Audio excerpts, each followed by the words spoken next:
start, how about you just say a few words, like introduce yourself?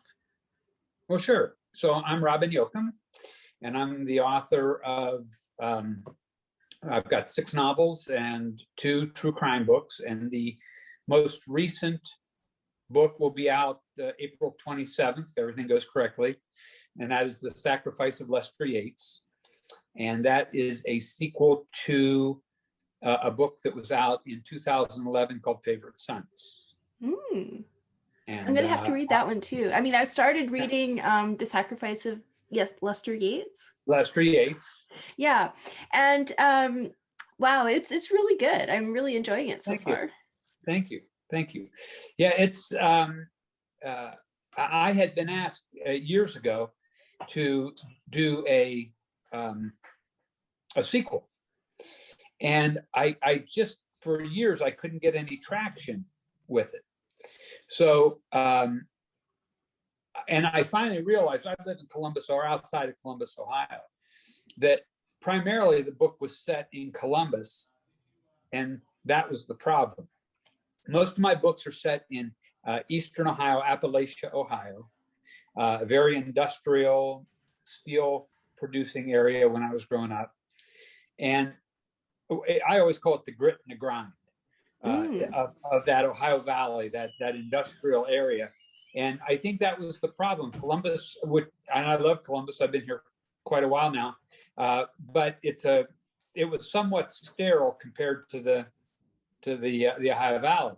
So I moved the action back to the Valley and picked up the book about 8 years later, and it clicked right off. So I was pretty happy with it. Yeah, it's amazing. Like, maybe later, I mean, I don't want to spring this on you. I am totally springing this on you, but it would be kind of fun to have you read the first paragraph of your new book. Okay. I really loved it. I thought it was an excellent first paragraph because, I mean, for me, like, I thought it really hooked me. Like, I was very interested in what was going to happen after that. Good. Well, I will tell you what, while we're talking, I will pull it up on my screen because I don't have a copy of it yet. Okay, no, I just thought I'd give you advance warning like that. One of the things I'm really interested in is, and I've been asking all of my victims, now I mean my interviewees, this is, when do you remember when you wrote your first story? When I wrote my first story? Yeah. Well, I was a reporter for years. Oh. So I did about 13 years in newspapering, but I had started trying to write fiction prior to that. Okay, and if I ever find those books, I'm going to destroy them because I don't want to die and have someone find them and think, "Good God, these are so awful." You've just answered my question about trunk novels. Yeah, but the book that became the book, A Brilliant Death. That was my I love first. That title. Thank you. Well, I grew up in a little town in Eastern Ohio. It was Brilliant, Ohio, is where I grew up, and so it's a little double entendre there. And that book, that was the book that was nominated for the Edgar Award. But when I started it, it was actually a collection of short stories. And it was life seen through in this small industrial community, as seen through the eyes of these 15, 16-year-old boys. And those were the first ones that I thought might have some legs. Mm-hmm. Were the first stories I ever wrote that I thought, I think I can do this. I think that I can write fiction. I was a newspaper reporter for years. I was a crime reporter at the Columbus Dispatch for 4 years. And I was the senior reporter on the investigative team for another 6 after that. I loved the newspaper business, but I always wanted to write fiction in that when you're in the newspaper business, you're always writing about someone else's deeds or misdeeds, whatever they are. If you're the crime writer, it's usually misdeeds. And I always wanted to create something that was uniquely mine. My words, my start with a blank sheet of paper and create something. And I that's what sort of drove me to work toward fiction. And yeah, it's worked out. Okay, so there are two questions I want to ask you at the same time. Okay, that's all right. Okay, so I'm trying to get ordered here. So that was, you talked about like your early experiences in writing. When did you first, do you remember when you first learned to read? First grade. Irene McIntyre's first grade, because the town that I grew up, we didn't have kindergarten. Uh-huh. And really? Okay, no kindergarten. That was, I think the logic was back in the steel town, those kids already know how to take naps. They can just go to first grade and get started. and I didn't know. I'm not sure I knew my ABCs from a submarine when I started first grade. Oh, really? Yeah. I got into writing. I mean, it was later. I grew up wanting to be a Major League Baseball player. That was that. Other than wanting to be a fireman and a Major League Baseball player, I really didn't give much else other consideration until I was about a senior in high school. And it was my senior year, and I was sitting on the bench, and I had a cast up to my knee. I had shattered an ankle sliding into second base. And I thought, maybe I ought to have a backup plan in case this whole baseball thing doesn't work out. And my math teacher at the high school had told me that a buddy of mine were the two worst math students to ever graduate from that high school. He said there were worse, but they never graduated. You two are the worst to ever actually get a diploma. So I figured accounting was not in my future. And I had taken, and I had taken a journalism class my junior year and really enjoyed it.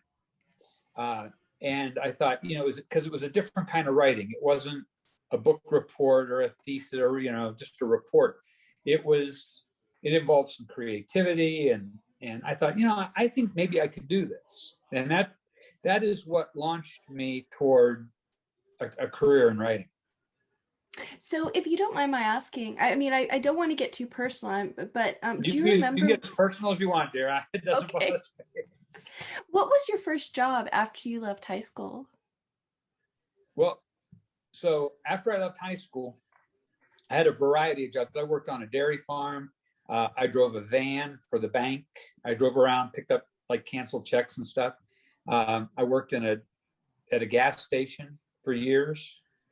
And so when I was in college, I played football. You didn't know this, so I don't know why I said but I played football in college.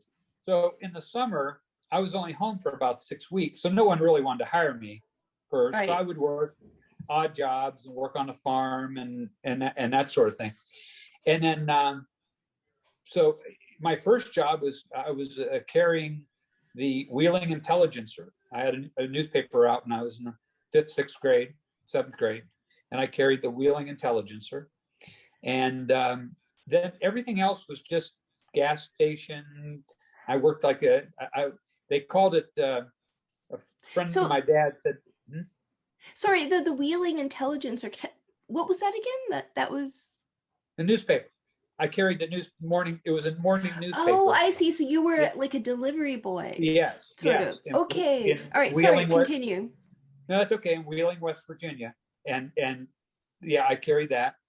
And I remember in college for a while, I was they called it the night security guard at the country club in Steubenville, Ohio. It was the worst job I ever had. But it wasn't night security guard, it was night janitor is what it was. And I had to go around the locker room and pick up everyone's dirty towel and wash it during night. And I used to think this is why I'm going to college. Yeah. So I don't have to do this for the rest of my life. So you said you played football in college, but what did you major in? Like what other courses did you take? Well, I was a journalism major. Oh, right. That's what you said. Yeah. I was a journalism major because you could get through college without taking a math course. And Yeah, I did journalism and majored in marketing. So I'm sorry if you've already touched on this, but what attracted you to journalism? Well, I thought I was pretty good at it. I thought the creative part of it was, I enjoyed that. I actually liked the writing, and I don't know. And I was actually a sports reporter first. That's kind of the route I wanted.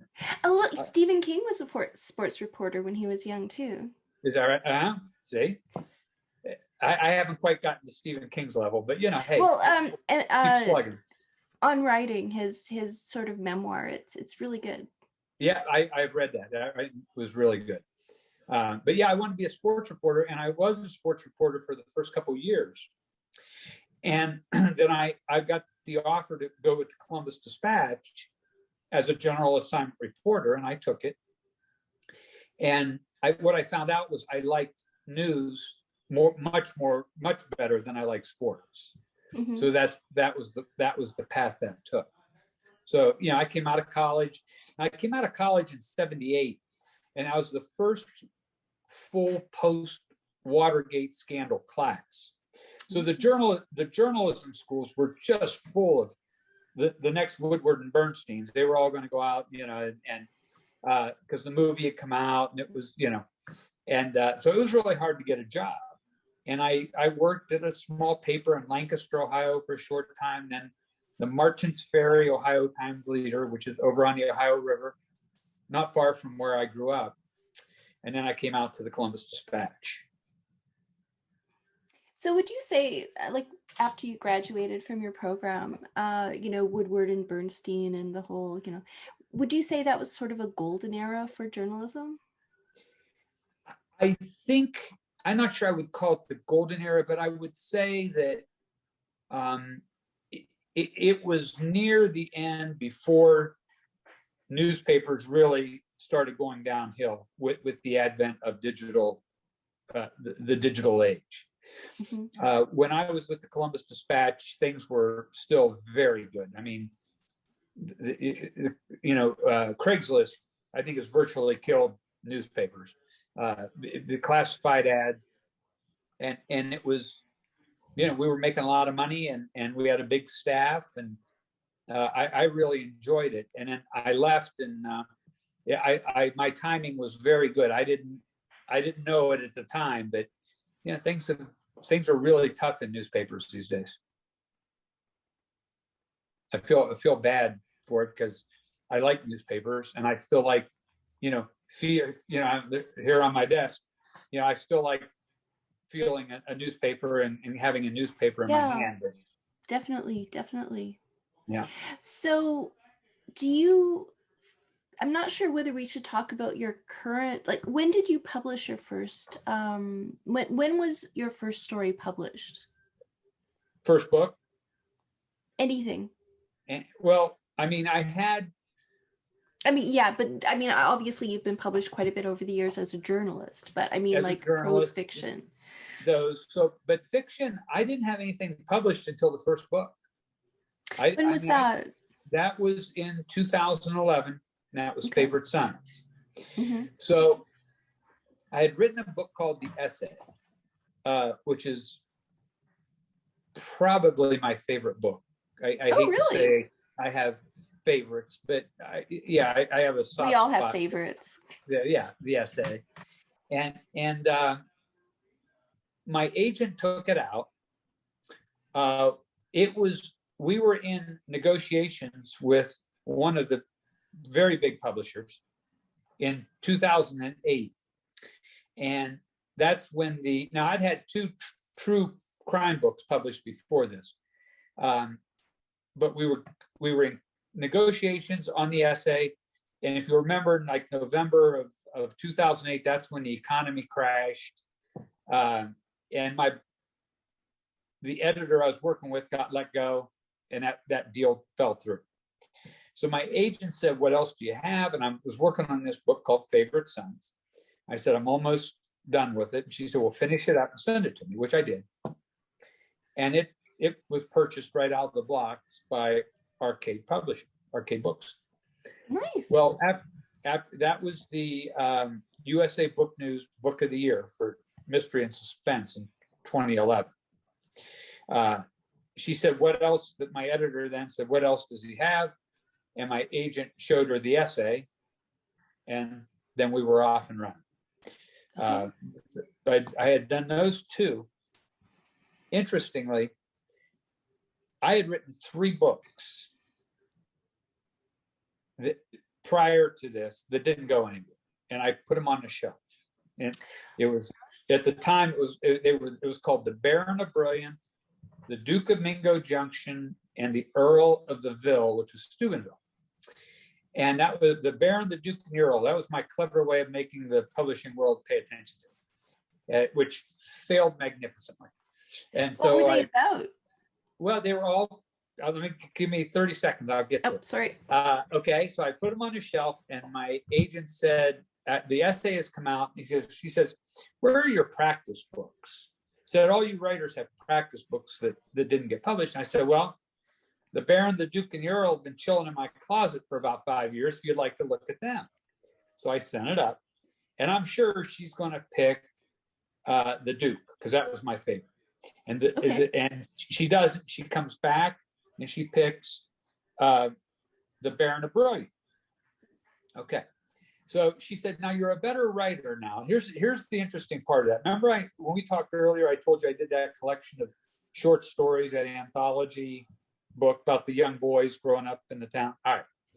Well, when I sent that out, I got a lot of feedback, and they said these are great little stories, but nobody's going to buy an anthology from an unknown author. You need to put it in the form of a more traditional novel. So I created a novel into which these short stories would fit. And it was about a woman who disappears in the Ohio River. And 15 years later, her son, who's never even seen her photograph because of his tyrannical father, recruits his buddy to help just find out what the mother was like, what she looked like, anything about her, and it morphs into a murder investigation.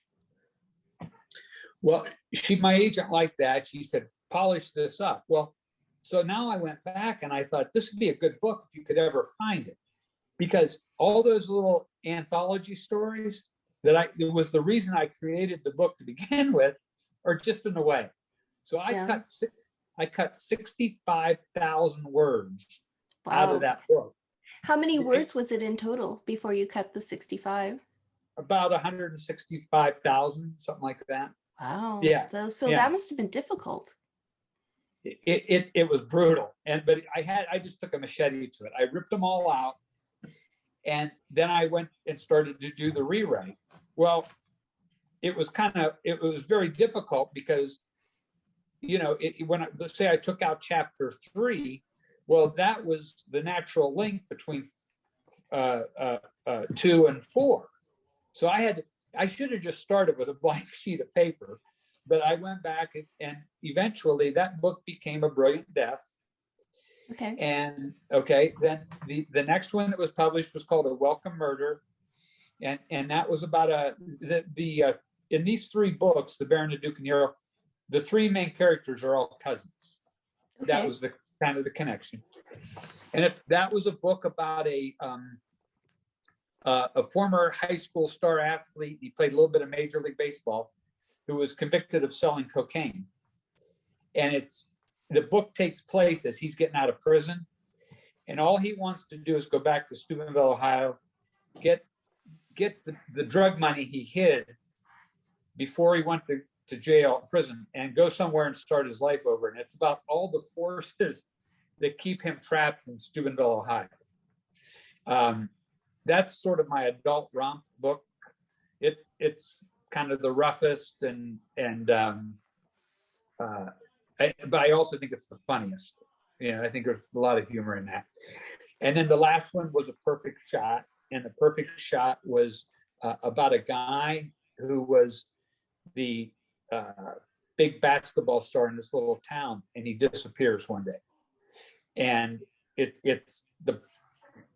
kind of backs up to a couple years and brings you forward up to the date he disappears.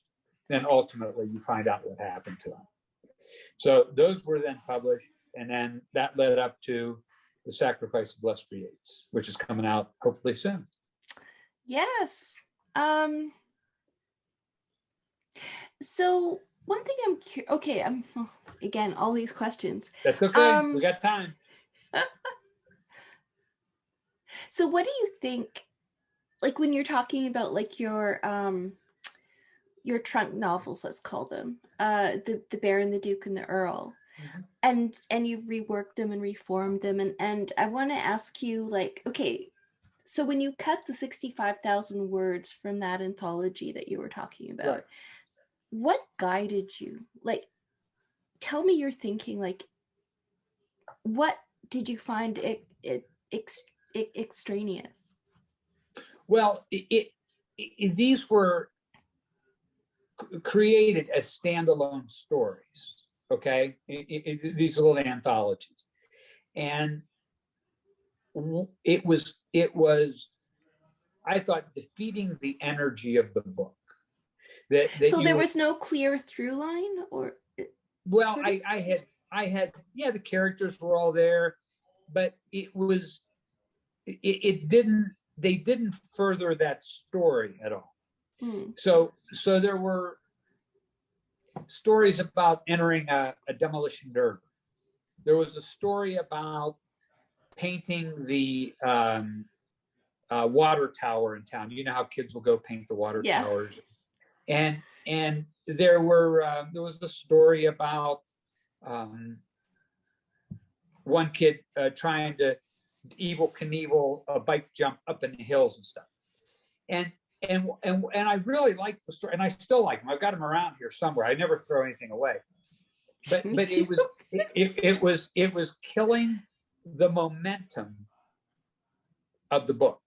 It was just the momentum. It was just causing it to grind along. And I just knew that when I did it, I thought it doesn't work anymore. And sometimes you have to step back a couple years, read it with a fresh eye again, and then you see, yeah, that's not working, or I don't like this. And I'll do that now when I write, go back to do the rewrite and think, God, I could do better than this, or this isn't adding anything to the story, cut it out. Good advice. Good advice. So one thing I'm always wondering about, one thing I'm really curious about, is the extent to which, for writers, like the extent to which your previous life, like your personal life, your personal experiences in the world, have influenced your art, your writing. And you were a crime reporter, and you were like a senior reporter on the investigative team. Right. And so, like, to what extent do you find, can you talk a little bit about how you drew from your personal experience and put that into your work? Sure. Now, I would say that as far as personal experience, I think where I grew up down in the Ohio River Valley, my dad was a steel worker. I didn't know anyone growing up who didn't go to work with a hard hat and a lunch pick. I mean, that was a very, very blue collar area. Other than teachers, those were the only ones that, I didn't know artists or musicians or accountants, or I didn't. Everyone worked in the steel mill or the coal mine. That influenced me greatly, and continues to do so. I think the reporting helped me hone my skills as a writer. I think I would say that there were times I was early on. I was pretty raw, but it also helped me in the fact that I can work. There can be a war going off beside me, and I can work at my desk on a book. It doesn't matter. I've got 10 grandchildren. They're running. They can be running, screaming. I don't even hear it anymore. So that part of working in a newsroom was very beneficial. I don't so much draw on the cases I covered, I will tell you that I probably draw on the personalities that I knew as a reporter or met over the years. Okay. All my characters are, when I write a book, I assign a real person from my life to play that character. Really? That's interesting. Yeah. Because then I know their inflection, I know their mannerisms, I know how they're going to react. I went to high school. I went to school with a guy who was kind of a squirrely, sneaky little guy, and he's played that role for me three different times in different books, and he does it magnificently. He has no idea. And you don't have to pay him. but in my head, he's the one that I see and hear to do that. So, I do that all the time, and I'll draw on different characters I've known over the years to do that. And if I know I'm going to kill them off, I assign it to someone I don't like. It's very cathartic. So how many people, I mean, I know that there's, well, I don't know, but I suspect there's probably not a precise answer to this question, but do you just do that for like your major like antagonist or protagonist, or do you do that for like all of your main characters? Do you kind of have people in mind, or all the main characters? Yeah, all the main characters. Yep. And not got people who are doing cameos. I don't worry about it, but yeah, the main characters I always give it to someone who to play the role for me. That makes a lot of sense. And when the book's over, I clean them out of my head, make them go home, and start on a new one. Can you do that? Yeah. I like to write first person. Uh-huh. So there's always a lot of me in my protagonists, because I'm seeing the world from here out, telling the story. But yeah, once it's over, I let them go home. It's fine. They're not hanging in there talking to me anymore. I mean, hopefully they've talked themselves out by the time I get to the end of the book. And by the time I get to an end of a book, I'm glad to get rid of them. I make them go home. So what I'm wondering is so have you always written in first person perspective? Is that like your chosen, like when you were reporting, I'm guessing you wrote in third person. Third person. And like a perfect shot is third person. I can do it. That's not the issue. It's just that I'm more comfortable seeing the world from here out. And I feel like my voice, I think that every book you write, you have to find your voice. Yes. You have to find that sense of rhythm and cadence with which you are telling the story, whether it's third person or first person.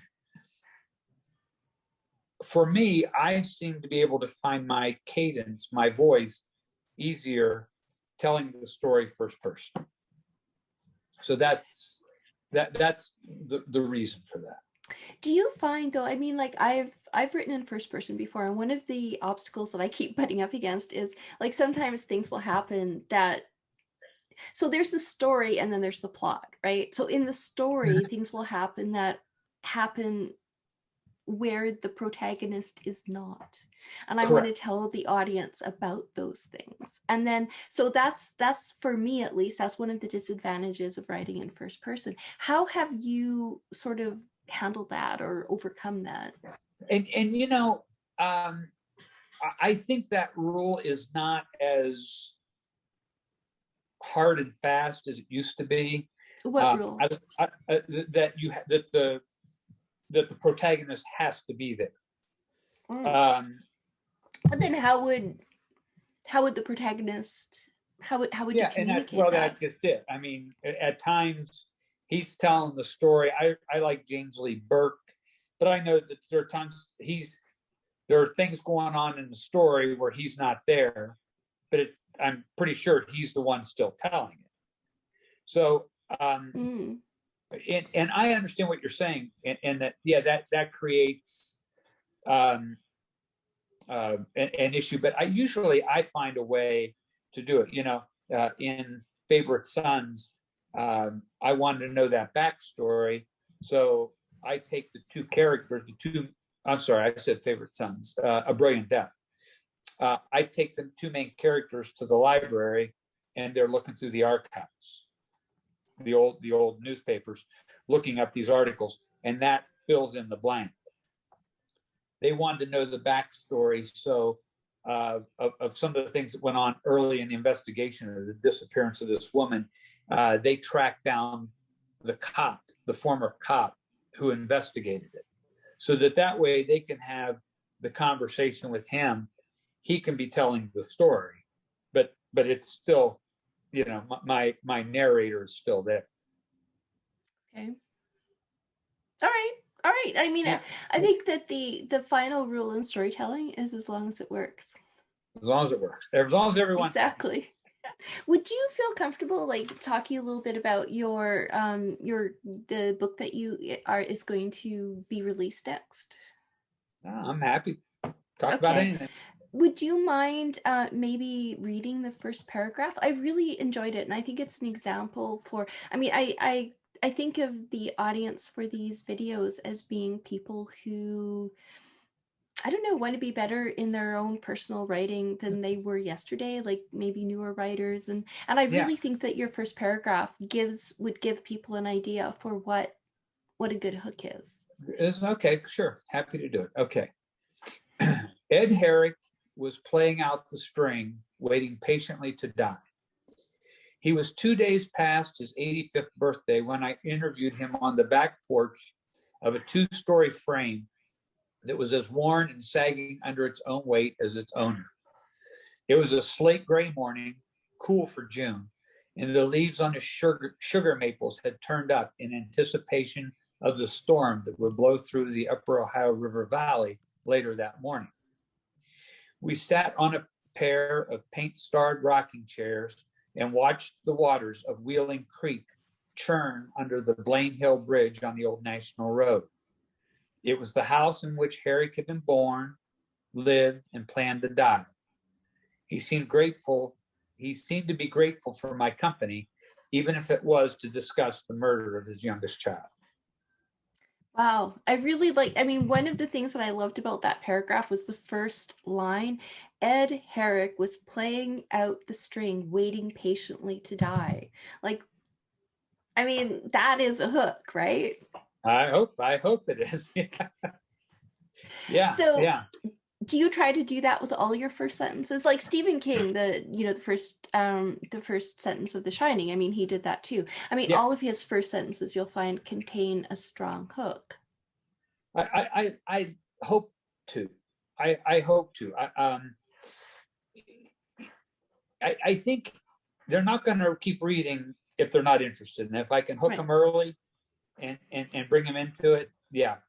I'm trying to, the book, the essay, which I told you was I had this idea for a book about a kid who gets out of a bad environment by using football as a way to get out. Mm-hmm. I then thought it was a little too cliche, and I thought, I'll let him play football, but I'm going to let him use his writing skills, as he lives in a very poor part of Appalachia, but he turns out to be a good writer. And I sat down to write this book, and I had been writing in third person, but I wrote this. It said, it was never easy being the class dirty neck, the derisive term used for those of us unfortunate enough to have grown up along Red Dog Road, a dead-end strip of gravel and mud buried deep in the bowels of Appalachian, Ohio. Wow, that's good. And I'm telling you, the minute those words came off my fingers, I knew where that book was going. And I'm telling you, Karen, I think I wrote it in 3 or 4 months. I mean, if that long. There were times, I told you, they were talking in my head, and they wouldn't stop talking until I until I finished it. But it was that first sentence that hooked me. Mm-hmm. And I well, that would hook anybody. It's hooked me. I want to read it now. Good. And so I knew where it was going after that. And it was easy to. You brought up something very interesting to me. Sorry, I didn't mean to interrupt. No, actually, I did, but whatever. You're the interviewer. I'm horrible. You said, so have you read, what was his name? Silence of the Lambs. Harris, what was his name? I don't know that one. Magic of the Internet. Did you read The Silence of the Lambs? I watched the movie. I didn't read the book. You didn't read the book. Oh, no. Oh well. You've got a treat waiting for you at some point then. Well, I will tell you that I don't read probably nearly as much as I wish I could. I often feel like if I'm reading, I should be putting words on paper and writing something. That's why I do the audio book so often, because I can do them in the car. Right. Well, that makes sense. It's Thomas Harris, actually, and I read a little bit about what he read, what he wrote about writing, and he's I'm not exactly sure, but maybe like, as some people are character actors, some people are character writers. Like their characters kind of talk to them, or like they'll just sort of. From what you said, like, it seems as though like your characters kind of talk to you and tell you who they are. And like, I mean, how would you describe your writing process? Well, yeah, I will tell you now, I do an outline, but it's very loose. Okay. So when I have an idea for a book, I always call that kind of the launch point. And it's that one little germ of an idea that makes me think, I think I could wrap a book around this. Okay. And then I spend weeks, months, sometimes, the next phase, which I call the brain dump. And that's simply idea generation. I don't worry about spelling, grammar, or anything. It's getting that's ideas. A vomit draft. I think we're talking about the same thing. Okay. Yeah. Just getting ideas down on paper, and over time the book will start to take shape. And when I say it's a loose outline, it's a one page. It says this happens, this happens, this happens, this happens, and just so I can in my head know the order. But I won't seriously start writing. I won't put words on page 1 until I know what's on the last page. I hear writers say they start a book and they don't know where it's going until they get into it and their characters tell them where it's going or something. I think they're liars, but that's okay. I have to know where it ends, because I feel like I can draw a roadmap to get there if I know where there is. If I don't, I feel like I'm just spinning my wheels. This happens, that happens, and I never get to the end. But once I know how it ends, and I can tell you a little interesting story about Favorite Sons in a minute, then I'll go ahead and I'll start and work forward. Now, that doesn't mean I don't go back and take some detours from time to time, and things will change. But when I started to write Favorite Sons, when I was a reporter, I went down, I did an interview with a guy on death row in Ohio. Wow, that must have been. It was pretty interesting. There's a whole story to that too. But before I left that day, they gave me a tour of the death house. Ohio still used the electric chair in those days. Yeah. So, and off the room where the electric chair was a panel, and on this panel, small, was a red, a green, and a white button. And on execution days, 3 prison guards would go in. It was volunteer duty, but extra pay. And when the warden gave the signal, all 3 pushed the button, but only one of them was hooked up to the juice. So they didn't know, no one ever knew who actually flipped this one. So I thought, I'm going to write a story about a guy who volunteers to do that. And I thought, what does this guy's life look like? And my idea for the story was that he was going to be this hardened prison guard who he ends up befriending a guy on death row and finally starts to believe that the guy on death row didn't do the crime. That was my the genesis for the book, that one little starting point, my launch point. Well, what I did was I started to create the crime for which this guy was going to be wrongfully convicted. Mm-hmm. And it involved 4 boys who somewhat accidentally kill another kid and then conspire to keep it a secret. Well, after I wrote that, I really liked these 4 boys, and I wanted to find out what happened to their lives while trying to keep this horrible secret. Well, so the book totally changed. The prison guard went away. Now I've got these 4 boys, but I don't have an ending to my book now. So I quit writing. And really? Yeah, I quit writing and I went back to the brain dump until I could figure out how that book was going to end now. And once I did, then I could go back and pick it up and bring it forward. Oh, that's interesting. I have to know, and I think maybe that's just my personality. I have to know how it ends before that's really fine. I mean, like a lot of other people, Stephen King included, they say that they don't want to know the ending when they start the book because then they wouldn't be entertained. But I'm not entertained. To me, it's work. So one thing I wanted to ask you about is like pantsing and plotting. Like, which would you identify with more, like a pantser or a plotter? It sounds like in between. Say it again. A what or a plotter? Do you know what I mean by pantser and plotter? Like a pantser is someone who just kind of writes, Oh, no. I'm a plotter. I'm absolutely a plotter. Absolutely. Yeah. And I think that's part of, I mean, it's just my nature that, I will sit and think about it,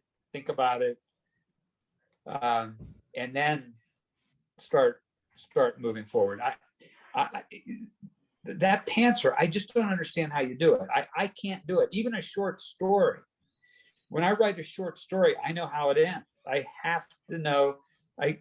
It helps keep me disciplined. I did try to write one once where I didn't know the ending, and I don't know how far I got into it. I mean, a long way. And I thought I remember they were all at a cocktail party, and I thought I'm just going to have a tanker truck full of napalm crash through the door, and the end. Because I thought this is never going to end. That's one way of ending it. The story will never end.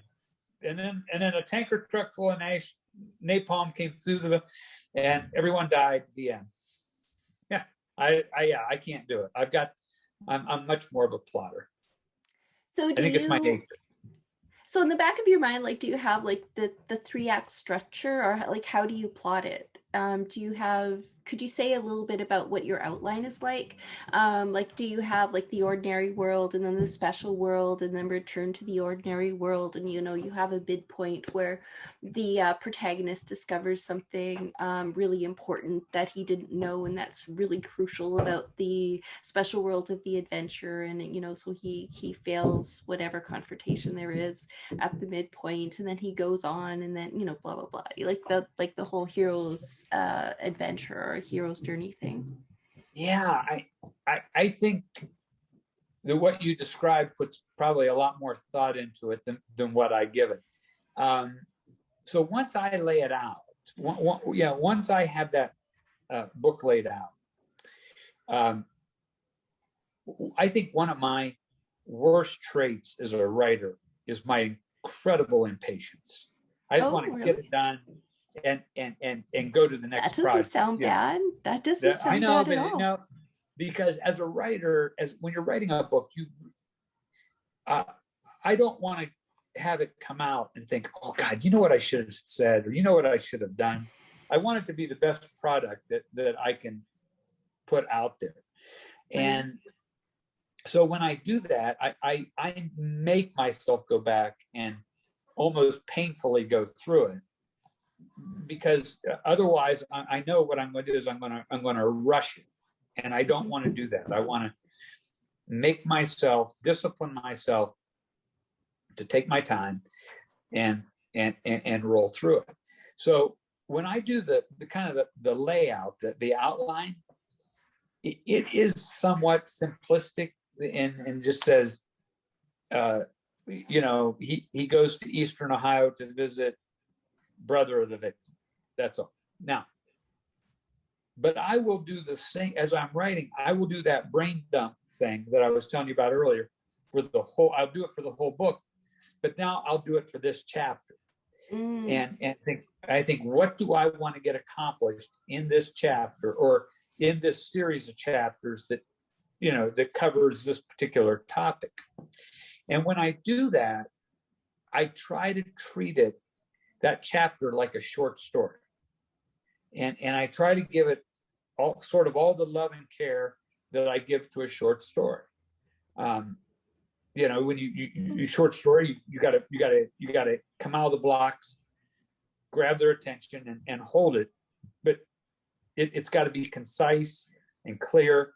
And so because I don't want to get overwhelmed by the nature, 8 books into it, I can still get overwhelmed writing a book. You think the first 10,000 words are easy because you're excited about a new book, and the last 10,000 are easy because you can see light at the end of the tunnel. It's that 90 to 100,000 in the middle. The great swampy middle. Just kill you. And so if I treat it like a short story, it doesn't seem so overwhelming, and it helps me move the narrative forward. That's a good tip. I will also, just a little kind of interesting little tidbit. The Sacrifice of Lester Yates, I wrote the entire first draft of that book on my phone. Really? Using my voice to text app. And which one? Whichever one is on my phone. I was using what's not Dragon? Is it Dragon? Dragon.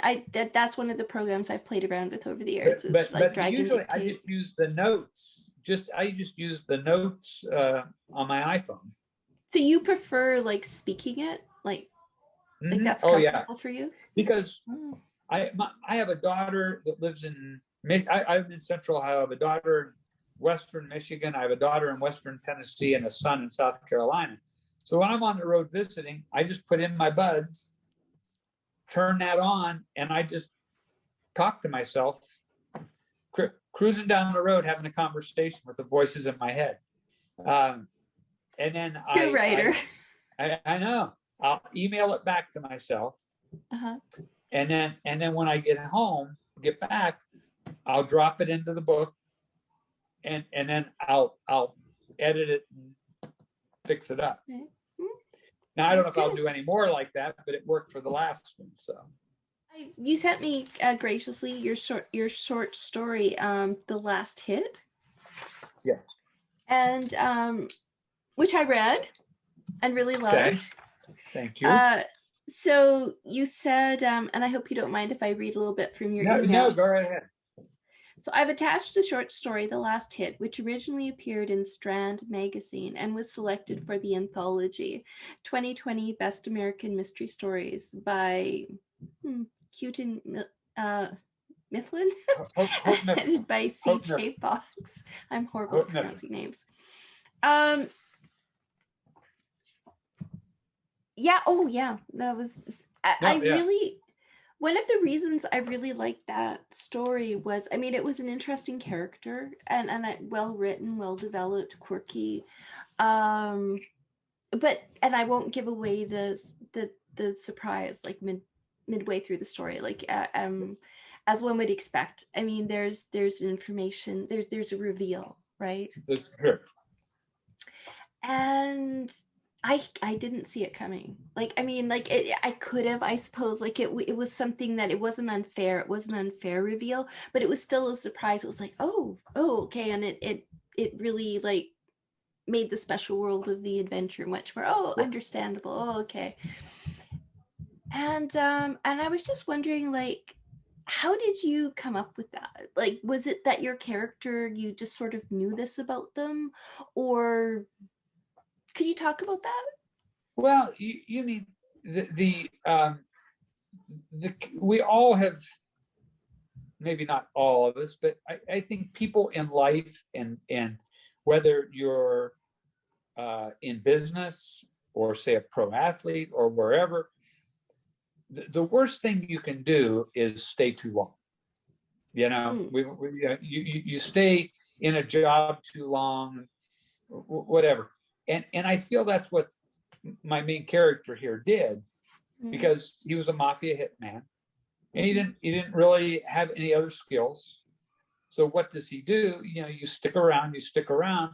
Well, pretty soon you're the only one from your era remaining. And, you know, I think in organized crime, you become a liability. And that's what happened to him. But that particular twist, and again, I'm not going to mention it because it's a really, really great short story that I hope everyone reads. But how did you come up with that idea? Well, I got to tell you, in all honesty, I don't know what twist you're talking about. Okay, I'll cut it at this point so nobody hears it. But okay. Oh, yes. Okay, so, coming back. So I got it. Well, that doesn't, and that doesn't give away the book or the short story. You know, in my understanding, and I've read a lot about the mafia and organized crime, you know, your loyalty there is always to the family and the Don, the Godfather, and as was his. So when the partner did what he did, it really left him with no options. But how did you come up with that? Like, what I know it's a horrible thing, like Neil Gaiman, like he said, you know, this is not a question you should ever ask, you know, but I guess I'm really wondering, like, what gave you that idea? I don't, and my honest answer, Karen, is when I get asked, how do you come up with your ideas? My most brutally honest answer is, I have no idea. Okay. Because they're all coming from my imagination, and I don't know how to, you know, articulate how my mind works, how the imagination works. I just kick things around until something in my mind tells me that's a good idea. And it's not like I have one idea that just pops into my head and I run with it. I will kick around a lot of different ideas, and I brainstorm with myself until I get one I like. And I'll give you an example. Was in Favorite Sons, and I told you I quit writing because now I didn't have an ending. I probably created 12, 15 endings for that book. And everyone died at one point. One guy killed another one. I had all kind of people dying and shooting other people. And eventually I came up with a combination that I liked and that I thought worked. So, you know, it's not as though I start writing and I have these epiphanies and say, oh, I know exactly what's going to happen, because I don't. I'll move along in a book and I'll have something happen. In the essay, for example, there's a blackmail scene toward the end of the book. And I thought, oh, I know what I'm going to do. So I doubled back, went back more than halfway into the book, and I did a setup. Well, where the reader at the time, it's just sort of a story about this young boy and his brother. But when you get to the end of the book, you think, oh yeah, I remember that. He told us about it. But hopefully they don't see it coming, which is what ultimately what I'm trying to do. I want them to get to the end of the book and think, oh, it's believable, but I didn't see that one coming. Mm-hmm. And yeah, no, I mean, like, I guess one of the reasons why that particular question was on my mind was that, like, about the midpoint and the midpoint reveal, or the midpoint, mm-hmm. like, it wasn't exactly a confrontation, but he did, I mean, in my view, like, generally what happens at the midpoint of a story is that the protagonist will come to know more about the special world, like their understanding of the special world will level in a certain sense. And what I saw in your short story, now maybe I saw something that wasn't exactly there, but it seemed the reveal at the midpoint and the sort of thing that you introduced there was in a sense mirrored in the ending. Sure. And so that just kind of happened, like you were just writing it and you just kind of like that kind of unfolded. So that would sort of like suggest that there's this little, thing in your mind that's kind of like, behind the scenes, putting things together. It's always work. And yeah. And when I'm working on a book, and I usually will only do one at a time. I don't try to overdo it. But every once in a while, if I have an idea for a short story, I might drop off and write one down. But I don't like to, I'm between books right now. So I'm writing a couple of short stories. And because it starts to consume you in that you want to get it finished, you want it to be good, you want to be able to sell it, and pretty soon that's all you're thinking of is mm-hmm. how to get that story moving forward. It's much more so with books. Mm-hmm. I mean, when I'm working on a book, and I think my wife probably just wants to run me out of the house, but because I'm always talking to her about it, saying, "What do you think about, if this happened or that happened?" She says, "Sure, Rob, that's fine." You're like, okay. I'm sure you'll figure it out. I'll ask her about the different murders or different ways to kill someone. She'll say, it's a little troubling sleeping next to you sometimes.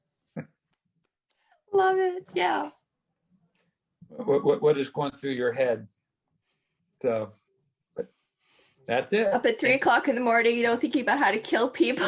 I will wake up at 3 a.m, and if I've got an idea, I run right out and put it on my computer right then. I don't. Well, that's a good idea. Yeah. I don't think I'm going to wait till morning, or because I'll forget it, or I get up, go out, fire it up, write down enough so that when I come back in the morning, I'll remember what I was talking about. But I do that all the time. Mm-hmm. All the time. I used to keep a little notebook by my desk or by my nightstand. And then what I found was I get up in the morning, I had no idea what that chicken scrawl was.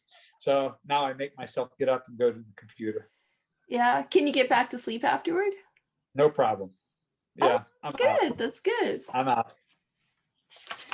All right.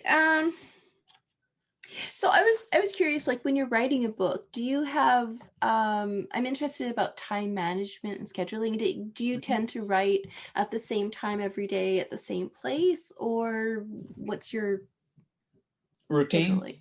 Yeah.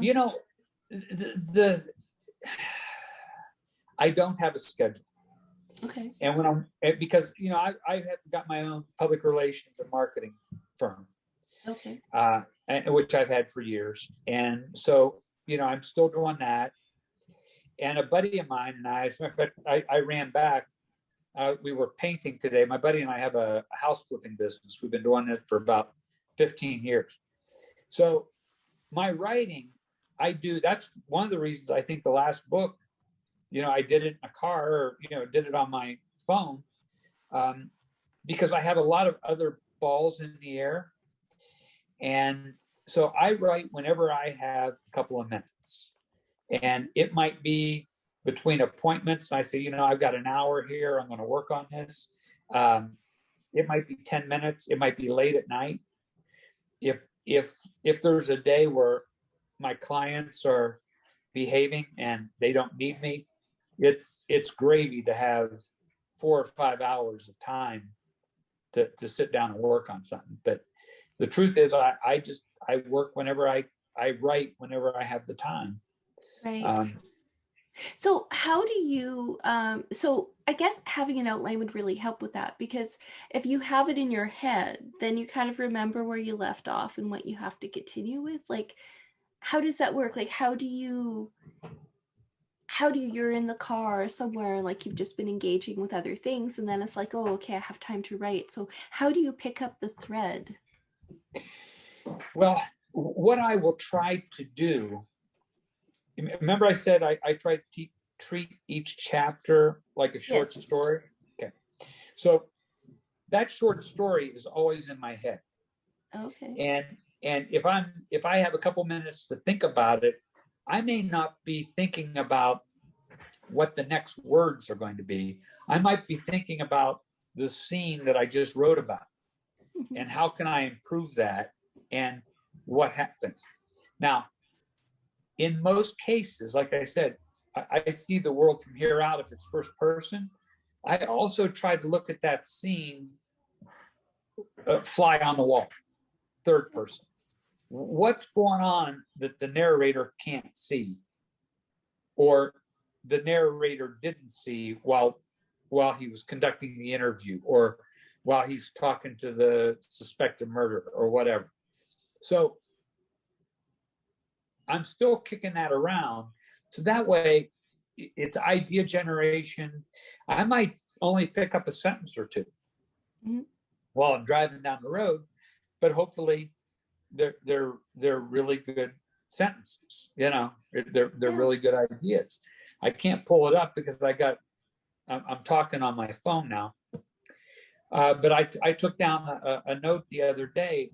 I remember in this book I'm working on, describing this woman had ridges around the outside of her mouth. And I couldn't think of how I wanted to describe that. And I was driving down the road and I thought, oh, I know what it looks like. It looks like a terraced farm field. When you're terracing the hillside of a farm field to farm it, that's what it looked like. So I very quickly pulled up my notes, dictated that into it, so that I'll go back and put that in the book at some point, and but that happens all the time. So that's good. That's a good tip. Yeah. That's thank you. So I mean, you mentioned. Sorry. Dialogue. I feel like I do best when I'm not behind a keyboard. When I'm just talking to myself, I feel like the dialogue is better. It's more realistic. I could see that, because you're actually like doing it. You're actually engaging. Back and forth. Yeah. Nice. Yeah. So you mentioned that you're in public relations and marketing. Correct. So sorry. No, go ahead. No, please talk about it. Well, so I left newspapering in 91, and I did about 10 years of corporate public relations. And I was working for a big bank. They let me go in August 31st of 01. Well, 11 days later, the world changed, 9/11. Nobody was hiring. And I thought, well, I had 3 kids. They still wanted to eat every day. I needed to find a way to go figure. Yeah, I know. It's so selfish. I need to find a way to make some money. So I made some phone calls and started my own business, my own PR marketing consulting business. It's gone really well. I still enjoy it. And that's, that has enabled me to write. That has given me I can make enough money at that, and I still have enough control of my time that it affords me the ability to write, which is my passion. If I could write books all day and not worry about paying the bills, that's what I would do. But that hasn't happened yet. So, well, I mean, I think if you keep at it, it certainly will. Okay, so I was talking to, the last interview I did was with Eileen Curley Hammond, and she was actually in marketing. That was her career until she retired and became a fabulous cozy writer. Okay. And I was wondering, and I asked her about like how her experience in marketing helped her with her own like writing. And so like I guess I would ask you that, like you're in public relations and marketing, so can you give writers any tips? Well, I think that now you got to remember, I'm a dinosaur. I grew up reading. We used to have 2 book pages every day at the Columbus Dispatch. Nobody has book pages hardly anymore. New York Times, Post, but the smaller papers have all given them up. So consequently, it's incumbent upon you to get out there and promote yourself. Sometimes you find very nice people on Twitter who invite you to their book podcast, and you get to do that. But I hired a young lady I know and have known for quite a while, and she is doing my Twitter and my Facebook promotion, and she's beating on me to for content and always pushing that out there. And so I think that's really important these days, as you become, there are fewer and fewer newspapers doing reviews of books, and you need to rely on people who are on the ground, such as yourself, who are readers, and who enjoy telling the stories for writers. And like I told you earlier, I love a newspaper, the actual newspaper, but it's nice, but it's a changing world, and you have to be able to get in front of readers. And I think that social media, the internet, is absolutely the way to do it these days. So would you encourage writers to engage with social media like Twitter and Facebook and Instagram and Pinterest and like all of that? Yeah, well, that's why I hired someone who knows more about it than I do. But yeah, I think it's important for writers to engage with readers at every opportunity. Mm-hmm. I still go to book clubs. I go to local libraries. I think if people are buying my books and they want to hear me talk, then I'm obligated to go do it. And I enjoy doing it. I like going out and meeting people and talking to people. And, I think that that's important. And you never know who you're going to meet. Mm-hmm. And you never know how that might change things for you either. So I'm happy to do it.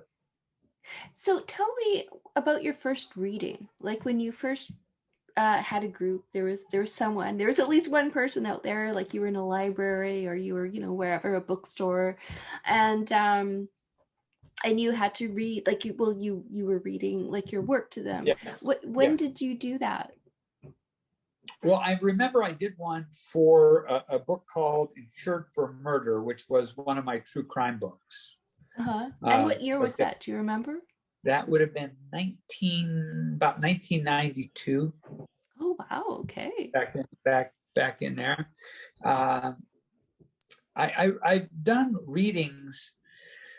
The ones that are I don't really remember a lot of this to say which one was the first. Right. I mean, like just in general, just. Yeah. We've done some at Thurber House in Columbus. Thurber House is the boyhood home of the humorist James Thurber. And it's I love his work. I love his work. Well, Thurber House it's the house where The Night the Ghost Got In took place. His famous short story, The Night the Ghost Got In. And I was on the board there for a while, and I had done some PR for them. And I will say that the one really great memory of doing a reading. I was doing one for the book A Perfect Shot, and Rosemary Thurber, James Thurber's daughter, was in the audience, and as was his granddaughter. And so that was kind of a special night for me. To have her. She lives in Michigan, and she happened to be in town, and they came that night. And it was special. And then we've also done at Thurber House, they do summer picnics, so where you read outside while people come in lawn chairs and usually have wine and dinner, and they're very nice nights. I enjoy that. I enjoy talking to readers more than I enjoy reading passages. So when I do that, I try to tell stories and keep it moving, and maybe we'll read just a couple of paragraphs or something, and then give the people in attendance the backstory of how that came to be. And I think that moves it along a little better, makes it a little more interesting. Do you have any advice for a writer who's thinking about doing a reading for the first time? Well, I would say think about what are the best passages. What is going? I would say, what are you going to read that's going to make that person go buy the book?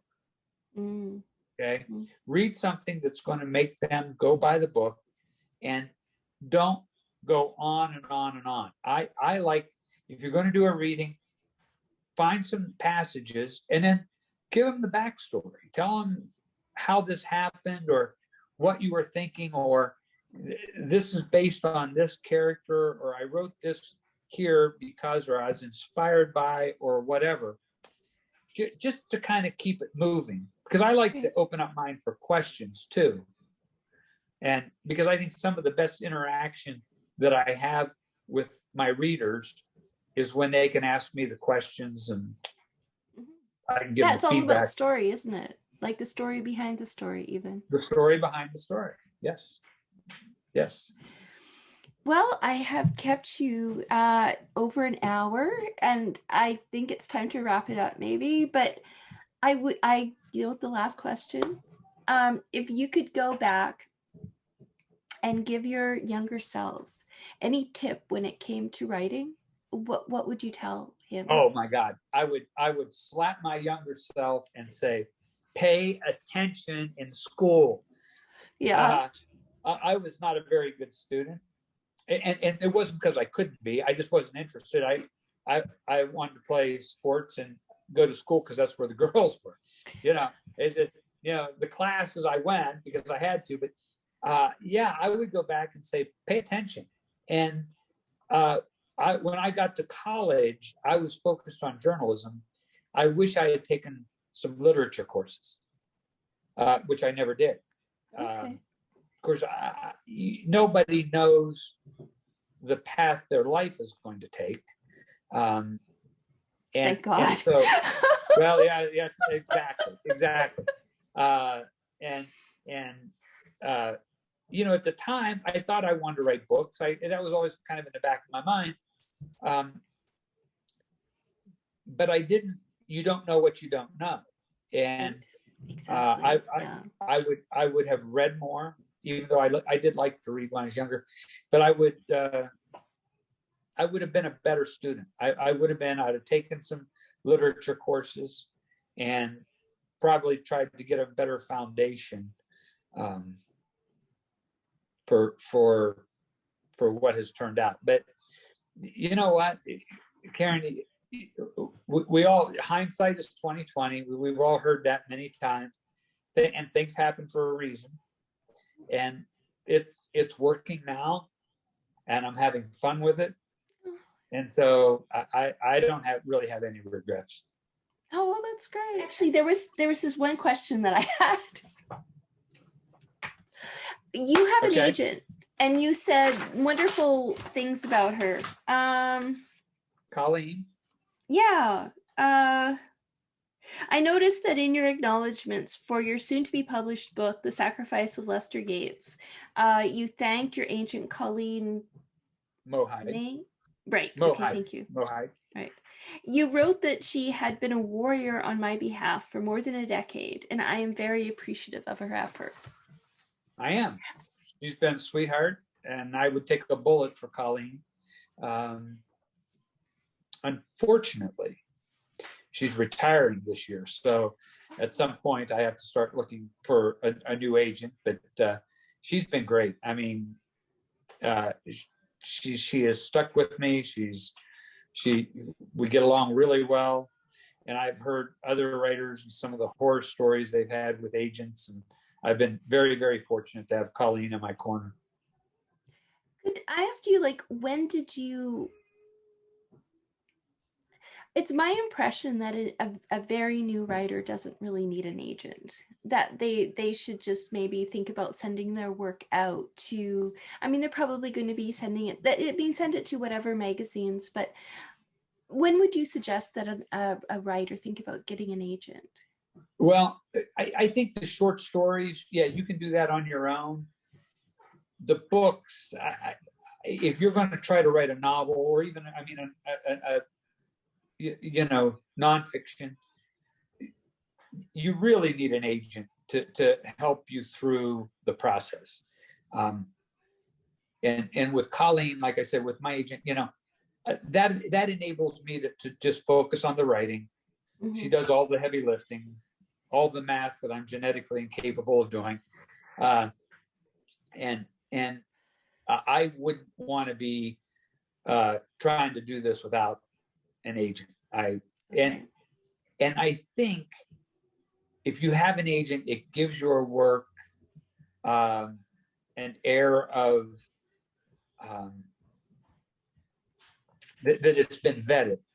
Okay, when an editor hears from an agent, she knows he or she knows that the agent has vetted it and they think highly of it.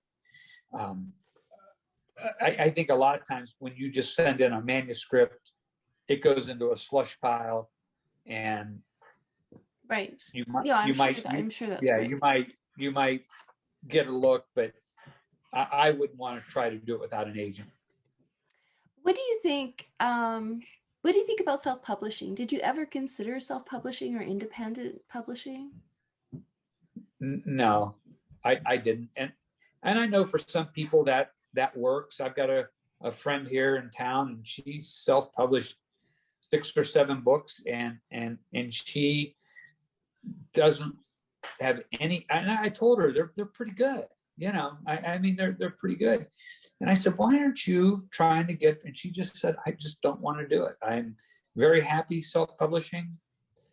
She sells them on Amazon, and she does signings and stuff. God bless her. I mean, it seems like a lot of work for not very much money at all. It's not for me. I'll just say that. But if other people want to do it, I also understand some of the frustrations in the publishing world. But I never thought about it. Well, different strokes, right? That's right. Exactly. Whatever works for you.